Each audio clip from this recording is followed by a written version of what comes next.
তাকদীরের উপরে ঈমান মানে কি? তাকদীরে যেমনে আছে তেমনে হবে, এরকম নাকি? মানে আমার কোনো ক্ষমতা নাই, আল্লাহ যেমনে লিখে রাখছেন যেমনে করবেন সেভাবে হবে। তাকদীর কি এরকম? তাকদীর খুব জটিল জিনিস। তাকদীরের ঈমানের কারণে অসংখ্য মানুষ কাফের হয়ে যায়।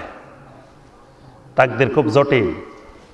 কেউ কেউ মনে করে আমি একটা পুতুল, আমার কিছু করার ক্ষমতা নাই, যেমনে নাচাও তেমনে নাচে, পুতুলের কি দোষ? পুতুলের কোনো দোষ নাই, আল্লাহ যেমনে নাচা আমরাও তেমনে নাচি। কি বলেন? আমি নামাজ পড়ি না, এটাও আল্লাহর কারণে নামাজ পড়ি না, এটা আমার দোষ নাই। দোষ কার? আল্লাহর। নাউজুবিল্লাহ। আল্লাহ যদি চাইতো আমি তো নামাজ পড়তাম। কি বলেন? আল্লাহ চায় না যে আমি নামাজ পড়ি। নাউজুবিল্লাহ। আচ্ছা, কয় ভাই নামাজ পড়েন? কয় হুজুর দোয়া করেন, ইনশাআল্লাহ পড়মু। মানে ইনশাআল্লাহ পড়মু, আল্লাহ চাইলে পড়মু, না চাইলে কিন্তু পড়মু না। তাহলে আমি যে পড়তেছি না মানে আল্লাহ চাইতেছে না যে আমি পড়ি। কি বলেন? দোষ কার? নাউজুবিল্লাহ। ঈমানে গন্ডগোল, ঈমানে সমস্যা আছে। মানুষকে আল্লাহ রাব্বুল আলামিন পাথর বানান নাই, পুতুল বানান নাই, মানুষকে আল্লাহ পাক খলিফা বানাইছেন। মানুষকে আল্লাহ পাক জিনের খলিফা বানাইছেন, জমিনের খলিফা বানাইছেন, এক প্রজন্মকে আরেক প্রজন্মের খলিফা বানাইছেন। এখানে কথা বলে কে? একজনকে আরেকজনের খলিফা বানাইছেন। এই খলিফার কারণে আল্লাহ পাক এই মানুষের মধ্যে এমন কিছু যোগ্যতা দিছেন, মানুষ পাথর না, মানুষ মূর্তি না, মানুষ পুতুল না। মানুষকে আল্লাহ রাব্বুল আলামিন দুইটা রাস্তার মাঝখানে এখানে দাঁড় করাই দিয়েছে।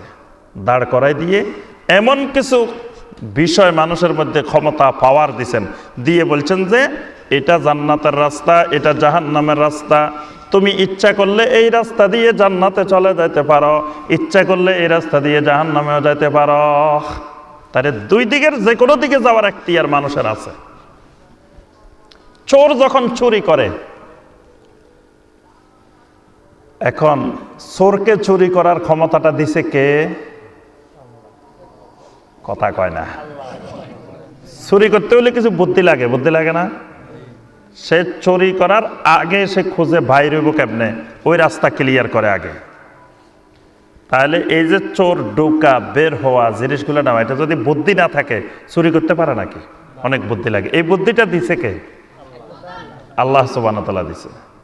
তাহলে চুরি করার জন্য সে হাঁটি হাঁটি গেছে, হাঁটি হাঁটি আসছে, তার শরীরে যে শক্তি দরকার এটা দিছে কে? আচ্ছা, সবে তো আল্লাহ দিছে, তাহলে এর চোরের হাত কাটমু কেন? এর দোষটা কি? আল্লাহ যদি তারে ওই বুদ্ধি না দিত, ওই শক্তি না দিত, সে তো চুরিও করতে পারত না। তাহলে হেরে আমি শাস্তি দিব কেন বলেন দেখি? আচ্ছা, এবার একটা সুন্দর ঘটনা বলি। সিরাতে ইবনে হিশামের মধ্যে এই ঘটনা আছে। আবুল আহাব একবার, আবুল আহাব ছিল আল্লাহর ঘরের মুতাওয়াল্লি। তা আবুল আহাব একবার হজের সিজনে আল্লাহর ঘরে বিশাল টাকা পয়সা উঠছে। আবুল আহাব চুরি করব চিন্তা করতেছে। তা কেমনে চুরি করব? কয় আনা আব্দুল্লাহ হাজা বাইতুল্লাহ আখাস্তু বিবিসমিল্লাহ। আমি হইলাম আল্লাহর বান্দা, আমি আল্লাহর গোলাম, এই ঘর হইল আল্লাহর বাইতুল্লাহ। আখাস্তু বিবিসমিল্লাহ, মাল এগুলো আল্লাহর, আল্লাহর মাল থেকে বিসমিল্লাহ বলি লইলাম। সবে আল্লাহর, ঘরও আল্লাহর, আমিও আল্লাহর, মালও আল্লাহর। আল্লাহর মাল আল্লাহ নিয়ে গেছে। কি বলেন? তো এগুলো আল্লাহর মাল, ঘরও আল্লাহর, আমিও আল্লাহর, মালও আল্লাহর, সুতরাং বিসমিল্লাহ আল্লাহর নামে নিলাম। জায়েজ করে কেমনে দেখেন? তো দূরের থেকে একজনের দেখছে, দেখি এক লাঠি লই আসি, দিছে মার, মারে ক হাজা দরবুল্লাহ, এটাও আল্লাহর মার। যেহেতু ঘরও আল্লাহর, তুমিও আল্লাহর, মালও আল্লাহর, দিছো আল্লাহর নামে, মায়েরও আল্লাহর, সবগুলোই আল্লাহ। তা এখন আপনার চোরে চুরি করছে, তো যদি কোন যে এর তো ক্ষমতাও দিছে, পাওয়ারও দিছে আল্লাহ, বুদ্ধিও দিছে আল্লাহ, এর হাত কাটবো কেন? ওই হাত কাটাটাও আল্লাহর মায়ের। বুঝতে পারছেন? অর্থাৎ আল্লাহ রাব্বুল আলামিন তাকে বুদ্ধি দিছেন, তাকে শক্তি দিছেন, সব দিছেন, দিয়ে ছেড়ে দিছেন। ছেড়ে দিয়ে বলছেন যে তোমার এই বুদ্ধিটা ছুরির কাজেও খাটাইতে পারো, আবার ভালো কাজেও খাটাইতে পারো। এই খাটানোটার ইস্তাতাআত, ক্ষমতাটা আল্লাহ মানুষকে দিছেন। এই জন্যই মানুষের বিচার, এই জন্যই মানুষের শাস্তি। না হয় মানুষের বিচারও হইতো না, শাস্তিও হইতো না। গরু ছাগলকে আল্লাহ সেটা দেন নাই, অন্যান্য মাখলুককে আল্লাহ পাক এই ইস্তাতাআত দেন নাই, এই জন্য তাদের জান্নাতও নাই, জাহান্নামও নাই। কিন্তু আল্লাহ পাক আমাদেরকে এই সক্ষমতাটা দিছেন, আল্লাহর দেওয়া শক্তিটা, মেধাটা, পাওয়ারটা নিজের ইচ্ছা মতো ব্যবহার করতে পারি। এই জন্য আমাদের বিচার হবে। এটার নাম ঈমান বিল কদর, তাকদীরের ঈমান। তাকদীরে আল্লাহ পাক কাউকে বাধ্য করেন না, তবে আমি কি করব এটা লেখা আছে তাকদীরে। আল্লাহর এলেমে আছে আমি কি করব, মানে আল্লাহর কাছে অতীত বর্তমান ভবিষ্যৎ নাই, আমি কি করব এটা আল্লাহ পাক ভালো করে জানেন। তো বলে আমি জাহান্নামী হব, এটা তো আল্লাহ আগে লিখে রাখছেন। কি বলেন? আল্লাহ কি লিখে রাখছে? তো তাহলে তাকদীর হলো কেমনে? আল্লাহ পাক লিখছেন ঠিক আছে, কিন্তু আমি যে জাহান্নামের কাজ করব এটা আল্লাহ জানেন। এজন্য আমার তাকদীরে লেখা আছে আমি জাহান্নামী, কিন্তু আল্লাহ পাক আমাকে জাহান্নামে যেতে বাধ্য করেন নাই। এটার নাম তাকদীর। আদম আলাইহিস সালাম আর মুসা আলাইহিস সালামের ঝগড়া লাগছিল একবার। এটা সহিহ আল বুখারীর হাদিসে আছে। দুইজনে একবার আল্লাহ পাক এক জায়গায় দুইজনের দেখা করাইছেন। দেখা করানোর পরে দুইজনে ঝগড়া লাগছে। মুসা আলাইহিস সালাম বলে উঠলেন, আপনি হলেন প্রথম মানব, আল্লাহ রাব্বুল আলামিন আপনাকে কত মহব্বত করে, কত আদর করে, কত যত্ন করে বানাইছেন। বানানোর পরে আল্লাহ রাব্বুল আলামিন আপনাকে জান্নাতে থাকার জন্য দিছেন। আল্লাহ বলছেন গাছেটার নিকটে যাইও না। আপনি কেন গাছের কাছে গেলেন? কেন দুনিয়াতে আসলেন? কেন আমাদেরকে এত বিপদের মধ্যে ফালাইলেন? আপনি যদি এটা না করতেন, আপনিও জান্নাতের মধ্যে থাকতেন, আমরাও জান্নাতের মধ্যে থাকতাম, কত আরামে থাকতাম, কত আরামে খাইতাম। কি বলেন? আরামে থাকতাম না? আমরাও এই রাধানগর এখানে উত্তর রাধারমানিক আশা লাগতো না, থাকতাম জান্নাতে, খাইতাম জান্নাতে, কষ্ট নাই, কিছু নাই।